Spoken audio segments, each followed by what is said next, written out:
Praise the lord. దేవుని నామమునకు మహిమ కలుగునుగాక. దేవుని యొక్క కృపా సమాధానాలు మీ కుటుంబాల మీద సమృద్ధిగా ఉండునుగాక.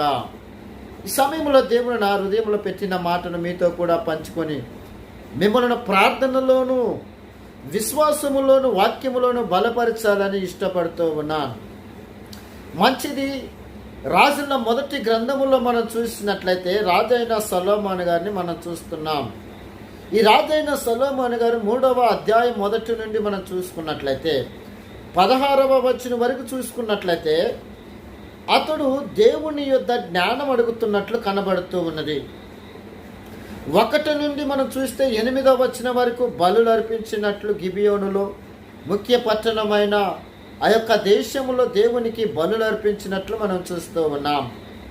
9 నుండి 16వ వచనం వరకు మనం చూసినట్లయితే రాత్రి వేళ సమయంలో దేవుడు ప్రత్యక్షమై సొలొమోనుకి నేను ఏమి ఇవ్వాలి అని అడిగినప్పుడు సొలొమోను వెండి బంగారాలు ధనము ఏమి అడగలేదు, కానీ అయ్యా నీవు నన్ను పరిపాలించటానికి రాజుగా ఎన్నుకున్నావు, నా తండ్రితో చేసిన వాగ్దానాన్ని నువ్వు నా పట్ల నెరవేర్చినావు కనుక ఈ ప్రజలను పరిపాలించటానికి నాకు వివేకము కలిగిన జ్ఞాన హృదయము కావాలని దేవుని కాడ ప్రార్థన చేసింది, అడిగింది.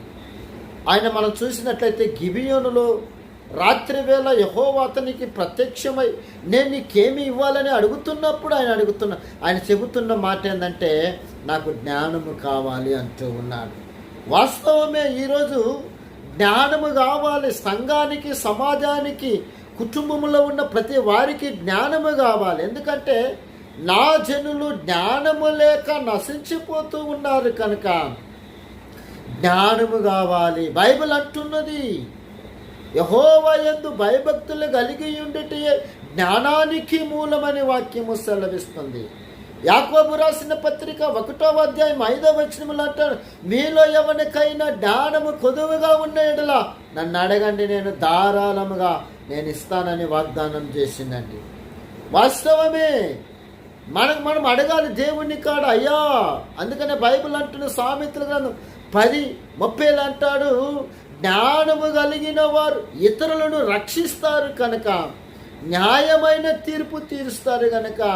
సొలొమోను దగ్గరికి వచ్చినప్పుడు మనం చూసినట్లయితే ఆ 3వ అధ్యాయం 16వ వచనంలో చూసినట్లయితే అంటున్న మాట ఏంటంటే అక్కడ 2 స్త్రీలు వచ్చినప్పుడు వారికి జ్ఞానముతో మంచి తీర్పుని తీర్చినందువలన జ్ఞానులందరూ, దేశ ప్రజలందరూ భయపడ్డారు. అలాంటి జ్ఞానము కొరకు మనం దేవుని కాడ ప్రార్థన చేయాలి.